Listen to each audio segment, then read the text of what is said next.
9월의 첫 번째 수요 예배에 나오신 여러분에게 하나님의 사랑과 은총이 풍성히 임하시기를 간절히 기원합니다. 이제 날씨가 많이 선선해졌죠. 한낮에는 아직 좀 덥긴 한데요, 참 예배 드리기에 좋은 계절이 된 것 같습니다. 주위의 분들과 좀 인사 나누겠습니다. 잘 오셨습니다. 잘 오셨습니다. 오늘 오신 분들은 그냥 말로만이 아니라요, 진짜 잘 오셨습니다. 왜냐하면 오늘 특별한 선물이 있거든요. 제가 준비한 건 아니고요, 우리 교회와 함께 스크랜턴 하우스 사역을 협력하고 있는 웨슬리 사회성화 실천본부의 조정진 목사님께서 어제 전화를 하셨어요. 그래서 오늘 수요 예배에 몇 분 정도 모이십니까? 그러더라고요. 한 100여 명은 오십니다. 그랬더니 도넛을 오늘 준비해서 오셨어요. 크리스피 도넛, 참 맛있는 겁니다. 2개씩을 나가실 때 나누어 드릴 텐데요, 꼭 받아가시고, 우리 아연의 성도님들 감사한 마음으로 보내오신 거니까 또 귀한 사역을 위해서 계속 기도해 주시기 바랍니다. 잘 오셨죠?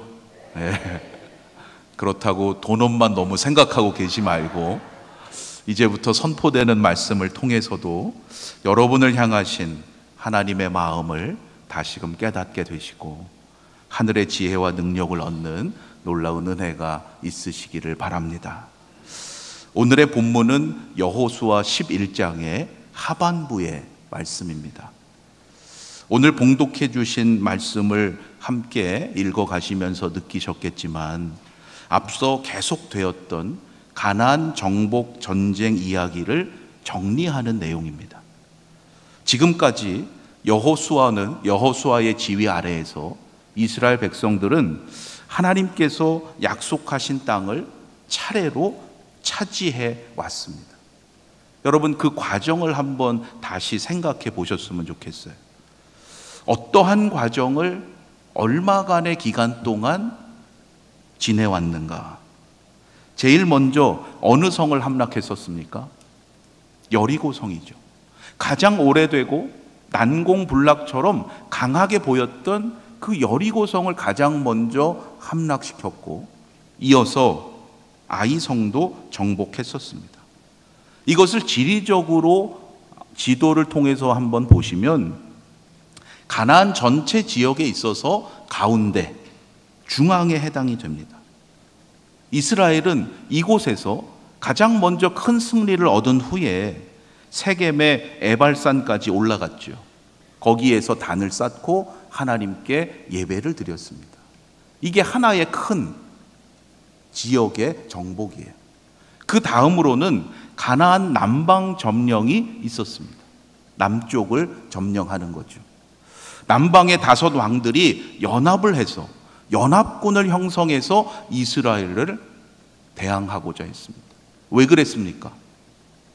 기브온 족속이 그들을 배신하고 이스라엘과 몰래 화친을 맺었기 때문에 그것을 복수하려고 연합군을 형성했었죠. 기브온 족속이 거짓으로 이스라엘을 속인 거지만 어쨌든 화친을 맺었기에 이스라엘은 위험에 처한 기브온을 위해서 빨리 달려가서 그 연합군과 싸워 그들을 물리쳤습니다. 그 승리로 인해서 여호수아는 남쪽으로는 가데스 바네아까지, 서쪽으로는 지중해 연안까지 그 약속의 땅을 더욱 확장하게 되었던 거예요. 그게 2번째 남방 점령의 진행 상황입니다. 그 다음으로 이제 어디가 남았었습니까? 가나안 북쪽이에요. 이스라엘의 소식을 듣고 두려워하던 북방의 왕들이 역시 연합군을 형성하죠. 그 주동자가 누구였습니까? 지난 시간 왕이 나왔었죠. 하솔왕 야빈.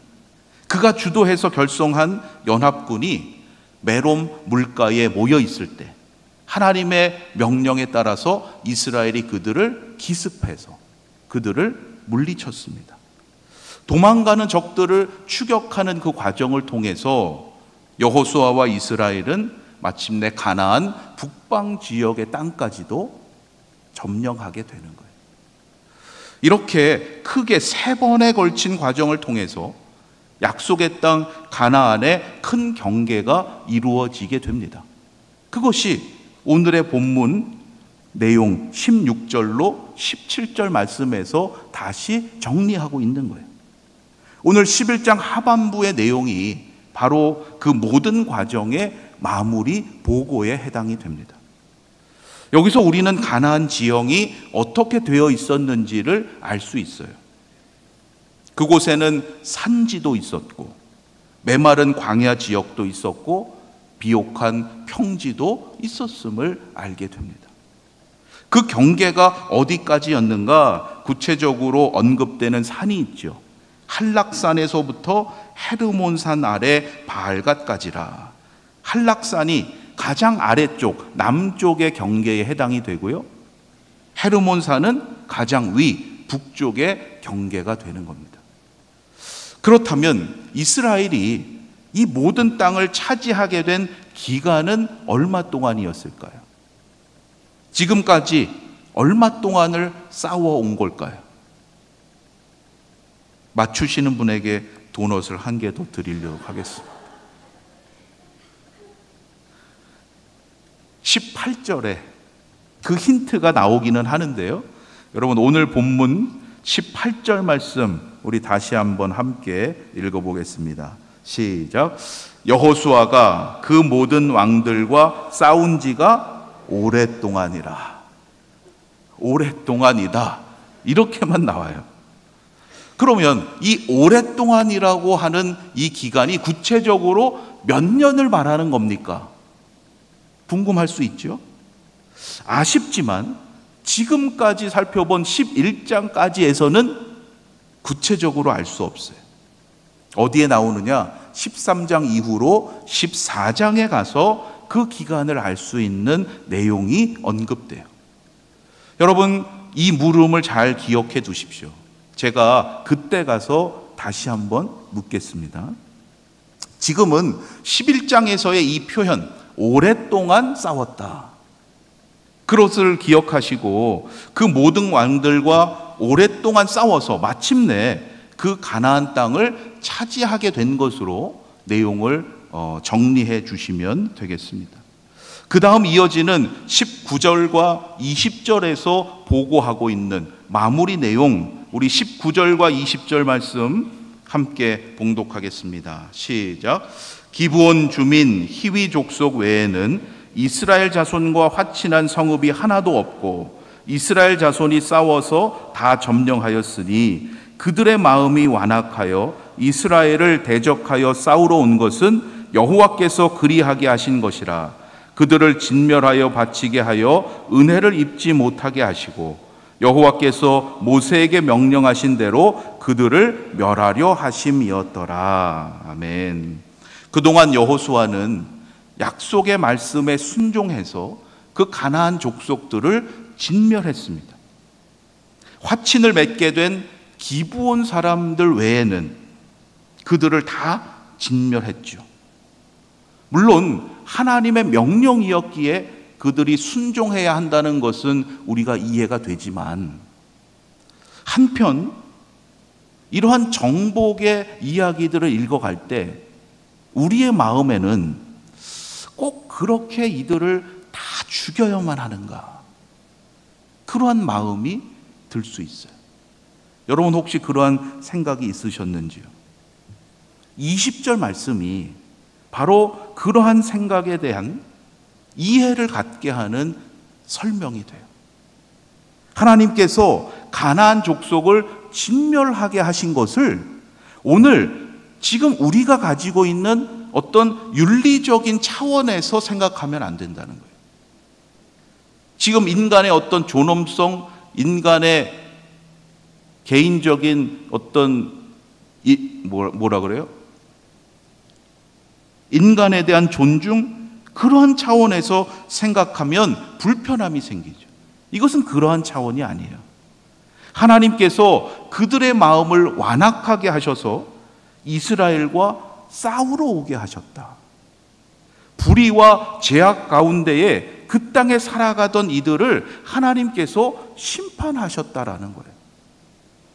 하나님이 출애굽의 사건을 통해서 이스라엘을 부르셨죠. 물론 애굽에서 고통당하는 그들의 부르짖음을 들으셨기 때문입니다. 그런데 단지 그들의 부르짖음을 들으셨기 때문이 아니라 마침내 하나님의 때가 되었기 때문이에요. 어떠한 때입니까? 가나안 족속들의 죄를 심판하실 때가 되었기 때문이에요.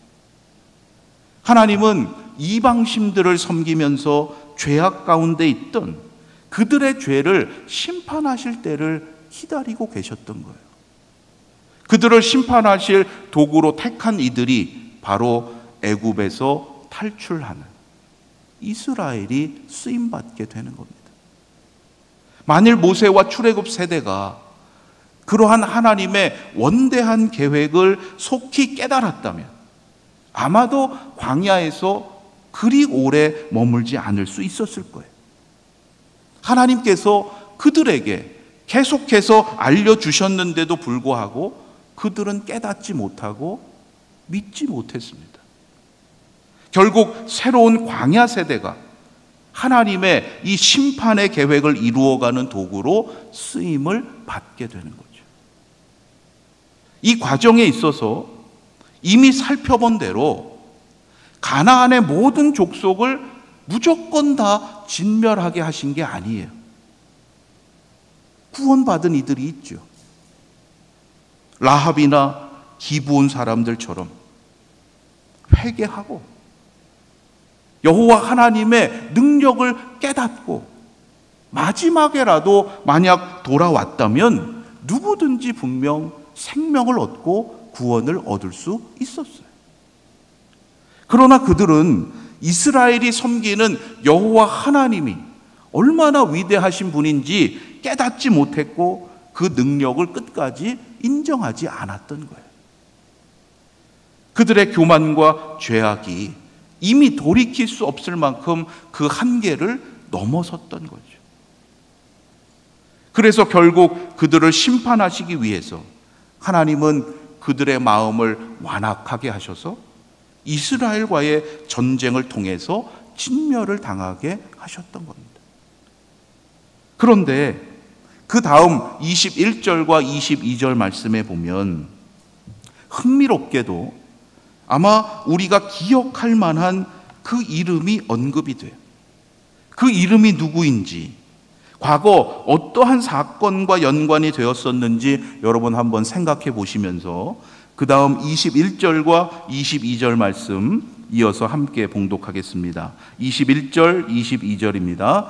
그때에 여호수아가 가서 산지와 헤브론과 드빌과 아납과 유다 온 산지와 이스라엘의 온 산지에서 아낙 사람들을 멸절하고 그가 또 그들의 성읍들을 진멸하여 바쳤으므로 이스라엘 자손의 땅에는 아낙 사람들이 하나도 남지 아니하였고 가사와 가드와 아스도데만 남았더라. 아낙 자손이 언급돼요. 아낙 자손 기억하시죠?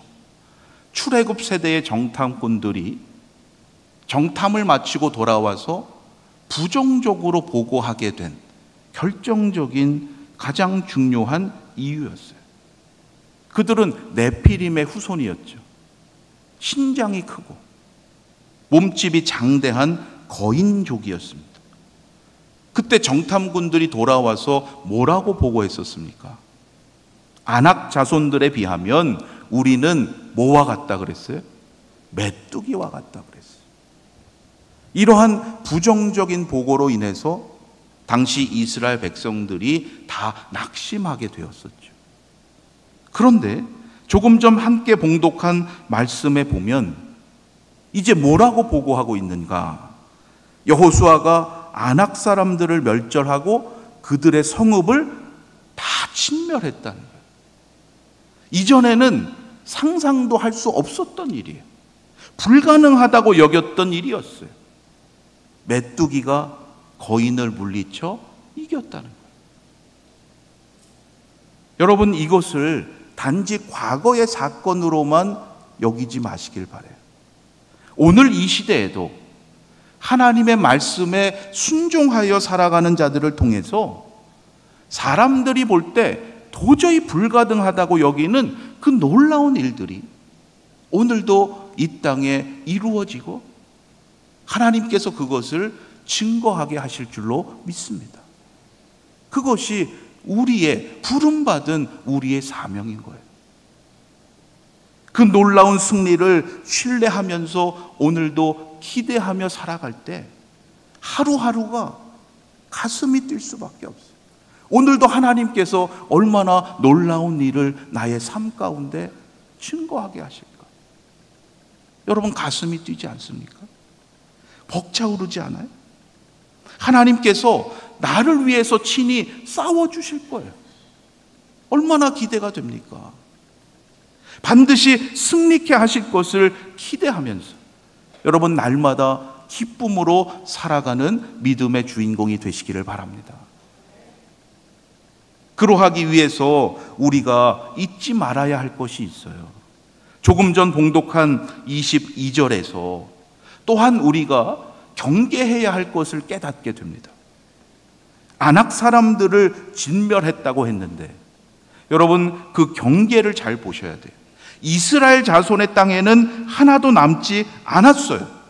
하지만 그렇다고 해서 그들이 가나안 땅에서 완전히 다 진멸당한 겁니까? 아니라는 거예요. 어디에는 남았다고 하고 있습니까? 가사와 가드와 아스도드에는 아낙 사람들이 남아있다고 하는 그러한 보고예요. 이 말이 무슨 의미인가? 가사, 가드, 아스돗, 이 세 곳 모두가 바로 블레셋 족속의 거점이에요.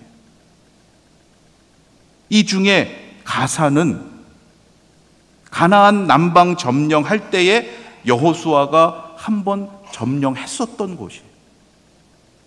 그런데 지금 어떻게 됐다는 거예요? 이스라엘의 손이 그곳에 미치지 못하고 있다는 거예요. 그곳에 아낙 자손이 남게 되었다는 것은 한 번 점령은 했지만 그 이후 이스라엘이 온전히 차지하지 못했다는 걸 보고하고 있는 거예요. 결국 이스라엘의 손에서 벗어나서 그곳에 아낙 자손들이 머물게 되었다.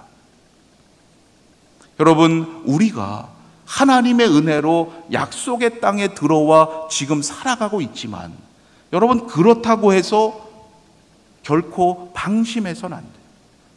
다 된 것이 아닙니다. 이스라엘이 가나안 땅에 들어왔잖아요. 들어온 것으로 끝난 게 아니에요.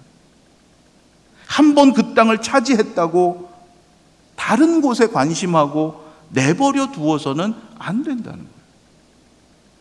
복음의 씨를 뿌린 그 땅에 하나님의 돌보심으로 열매가 맺어질 때까지 우리는 최선을 다해서 기도하며 섬겨야 하는 거예요. 일해야 하는 거예요.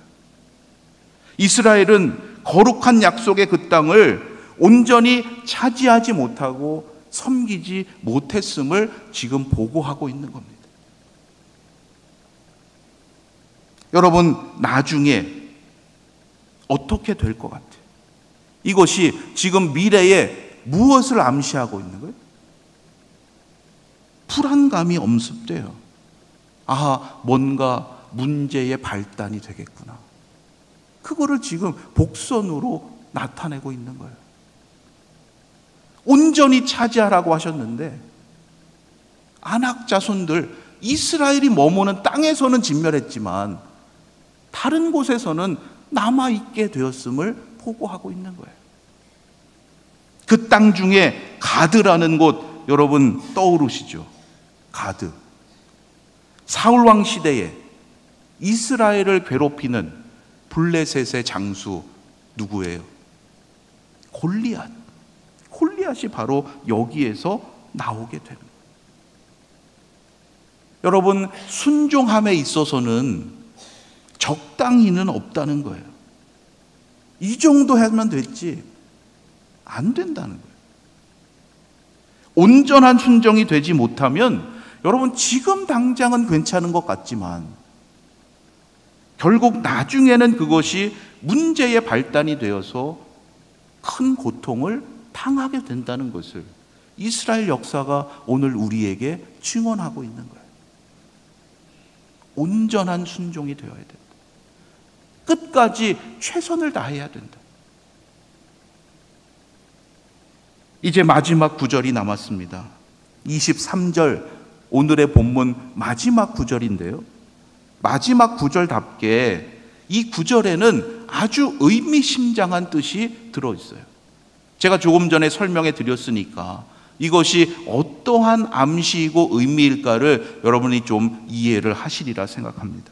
그 뜻이 무엇일까 생각하시면서 우리 마지막 23절 말씀 함께 봉독하겠습니다. 시작. 이와 같이 여호수아가 여호와께서 모세에게 말씀하신 대로 그 온 땅을 점령하여 이스라엘 지파의 구분에 따라 기업으로 주매 그 땅에 전쟁이 그쳤더라.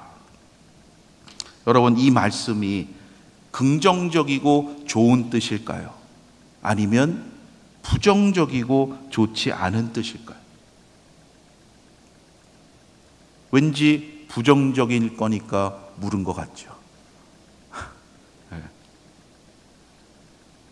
하나님의 말씀대로 그 온 땅을 점령해서 이제 전쟁이 그쳤다.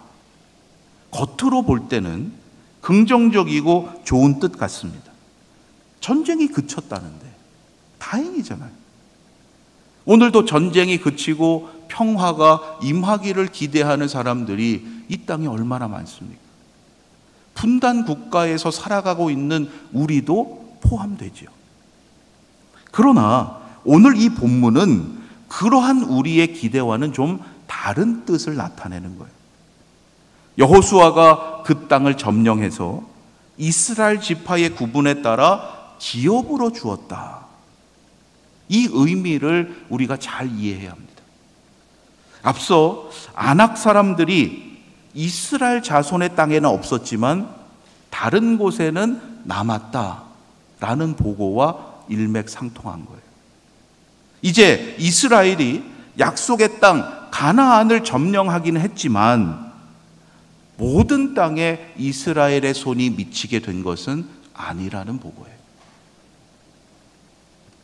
블레셋이 거주하게 된 앞서 나온 그 지역만이 아니라 여전히 이스라엘의 손이 미치고 미치지 못하고 있는 그 지역들이 많이 남아 있어서 이스라엘 지파의 구분에 따라 그 지역들을 기업으로 주었다고 보고하고 있는 거예요. 여러분, 기업으로 주었다라는 이 말을 기업 지파들에게 너 이 땅 가져, 이 땅 가져, 그래서 그 땅을 아무 어려움 없이 그냥 힘들이지 않고 그대로 그 땅을 얻게 됐다, 그렇게 이해하면 안 돼요. 그건 틀린 거예요. 각 지파는 이제 기업으로 받게 된 그 땅에 직접 들어가 살아야 돼요. 그게 무슨 의미입니까? 직접 들어가 살아감으로써 그 지역을 보다 온전히 정복하라고 할 땅을 받게 된 거예요. 따라서 앞으로도 그 땅에 살아가다 보면 지금까지의 그러한 전쟁이 있을 수밖에 없는 거예요. 각 지파에게 주어진 땅에 들어가서 살면서 그들이 치러야 할 거룩한 전쟁이 여전히 남아있다라는 거예요. 그런데 오늘 마지막 구절, 마지막 보고는 어떠합니까? 그 땅에 전쟁이 그쳤더라. 전쟁이 그쳤다고 하니까 지금 평화가 온 것 같이 그렇게 생각하면 안 됩니다. 오히려 그 반대, 아직 아니에요. 아직 약속의 땅에서 이스라엘이 감당해야 할 전쟁이 남아있는 상황입니다. 그런데 그 땅에 전쟁이 그쳤다. 무슨 뜻입니까? 이스라엘이 힘들어서 이제는 더 이상 싸우지 않겠다고 그들 스스로 전쟁을 멈추고 중단했다는 뜻이에요. 이로 인해서 그 이후 이스라엘 역사에 보면 부정적인 일들이, 불행한 일들이 초래하게 돼요. 앞으로 그러한 역사를 만나보게 될 거예요. 여러분, 오늘 이 마무리 보고에서 우리가 깨달아야 할 것이 무엇이겠습니까? 약속의 땅에는 반드시 전쟁이 있다는 거예요. 약속의 땅에 들어왔다고 여러분 모든 것이 평안하고 모든 것이 아무런 문제가 없기를 기대하십니까? 그렇지 않다는 거예요. 그 땅을 진정 복된 곳으로 만들어가기 위한 거룩한 싸움이 우리에게 주어져 있다는 거예요. 오늘 우리의 인생은 어떠합니까? 하루하루가 이러한 영적인 싸움의 연장이죠. 날마다 우리는 이러한 영적인 싸움의 자리에서 살아가고 있는 거예요.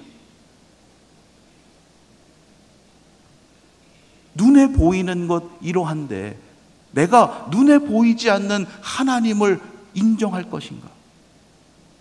아니면 내 힘으로 소위 이 세상의 성공을 추구할 것인가? 말씀에 순종하여 살 것인가? 아니면 내 생각, 내 경험을 먼저 의지할 것인가? 이러한 영적인 싸움을 우리는 이 땅을 살아가는 동안 계속해서 하게 되는 거예요. 여러분, 지금까지 잘 해왔다고 방심하시면 안 돼요. 이 세상에서 믿음을 지키며 살아가는 것이 여러분 그리 쉽지 않습니다. 조금만 방심하면 악이 들어오는 거예요. 유혹 당하는 거예요. 영적인 싸움을 우리는 끝까지 최선을 다해야 됩니다. 적당히 타협하고 멈추게 되면 그 누구도 마지막에는 패할 수밖에 없는 거예요. 그래서 끝까지 이기는 자가 되어야 한다고 말씀하시는 거예요. 지난 월요일 초하루 새벽 기도회 때 나누었던 사도 바울의 고백이 또 떠오르더라고요. 내가 이미 얻었다 함도 아니요 온전히 이루었다 함도 아니라 오직 내가 그리스도 예수께 잡힌 바 된 그것을 잡으려고 달려가노라. 사도 바울이 위대한 사도가 될 수 있었던 것은 바로 이러한 믿음의 깨달음과 고백이 있었기 때문에, 여러분, 사도 바울처럼 우리도 끝까지 주님의 그 은혜를 붙잡고자 예수 그리스도를 표대로 삼아 끝까지 힘차게 달려가야 합니다. 그러할 때 이 땅에 하나님의 뜻이 이루어지는 약속의 땅이 확장되어 갈 것이고, 우리 모두 하나님께서 예비하신 의의 면류관을 얻는 이기는 자가 되게 하실 줄로 믿습니다. 그 믿음으로 오늘도 우리에게 주신 하나님의 그 거룩한 사명을 잘 깨닫고 하나님 주시는 능력으로 끝까지 최선을 다해 감당해 가시는 믿음의 삶이 되시기를 주님의 이름으로 축원합니다. 우리